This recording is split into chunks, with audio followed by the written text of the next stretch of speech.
Welcome to Connie Lanneman's Creative Access Resource, an auditory journey that blends soundscape with vivid descriptions of Ponty Museum's decorative ceiling. Croeso i'r syniad creadigol a Connie Lanneman, profiad a cliw gyda swnau ac disgrifiadau bywys o'r nenfwd addurnol am gweddfa Ponty. Come on in, and as you do, tilt your head upwards. You'll be greeted by a ceiling that resembles a grand wedding cake with intricately piped, vibrant icing. We will continue to use this metaphor, a baking adventure in architecture, to take us through the rest of the audio tour. The story doesn't begin in 1861, when the building was constructed as a Welsh Baptist chapel. We head, instead, to 1910, when the town was prospering with the opening of the Rhondda Valley collieries and an influx of people from across the UK and beyond.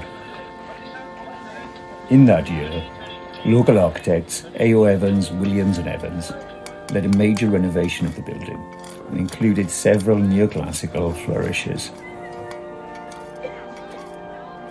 Neoclassicism was an architectural movement all the rage in the United Kingdom in the 19th century. Inspired by the rediscovery of the ancient cities of Herculaneum and Pompeii, it left its mark on everything from majestic mansions to everyday teapots. The redesign saw the addition of a gabled porch, Art Nouveau stained glass windows, and a towering pipe organ. But the real star of the architect's makeover is this, the ornamental ceiling. Some admirers feel it creates the sort of mouth-watering effect a sumptuous Great British Bake-Off cake has on our taste buds and other senses. So let's get a slice of this cake and delve further into the detail.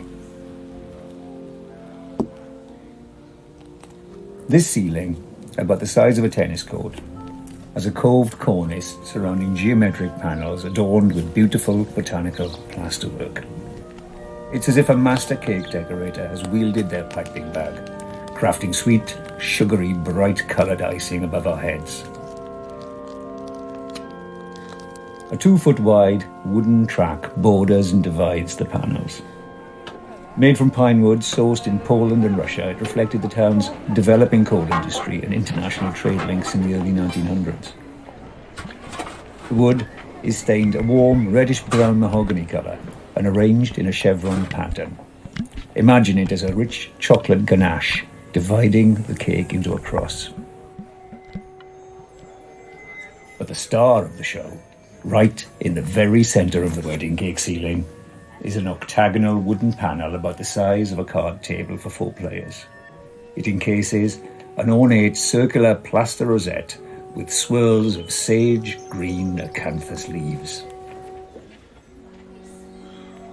Acanthus, known as bear's breeches, earned its nickname from the claw-like appearance of its glossy leaves. It's a showy herbaceous plant with soft, spiny, jagged edges tapering off to curly points, much like a bear's claw. And because of its natural sculptural beauty, it has graced designs since ancient times. Hand-painted cream tea roses with sunshine yellow primroses join the leaves to fill the remaining space in the 8-sided panel. Inside, they're filled with what could be a minty green pastel frosting, a colour very traditional of the Victorian era. And they're decorated with large oval garlands which look like festive wreaths, connecting clusters of forest green and daffodil yellow primroses with blood red ribbon crosses. These evoke memories of a candied fruit embellishment on a celebratory Christmas cake. 8 smaller versions of the central rosette showstopper mark the junction points of the wooden tracks as they crisscross the ceiling. Here, acanthus foliage surrounds daisy-like flowers with pearls like shiny sugar balls, forming pistils in their middles. They are hand-painted with a colour palette of leafy greens, sunny yellows and warm creams, flecked and highlighted with glittery gold leaf accents. A confectioner's dream. Now, here's a tasty tidbit. In 1910, when this decorative update took place, they used fibrous plaster. This blend of plaster of Paris and Hessian was a more cost-effective and less time-consuming option for the local craftspeople than the traditional line-based hand-modelled plasterwork, much like the ease of a baker using ready-to-roll icing for their cake making. As this audio journey through history, artistry, and our imagined world of baking and decorating comes to an end,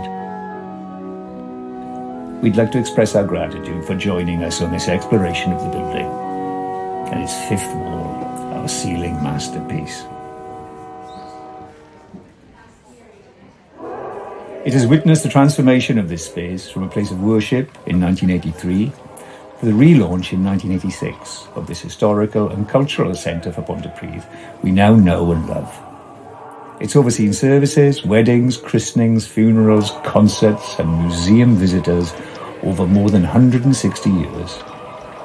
This simple slice of history is not only a symbol of fine craftsmanship, it embodies the spirit and legacy of our important market town. So, let's honour and celebrate its splendour and blow out the candles and make a wish. Thank you for visiting our museum and experiencing this remarkable treasure.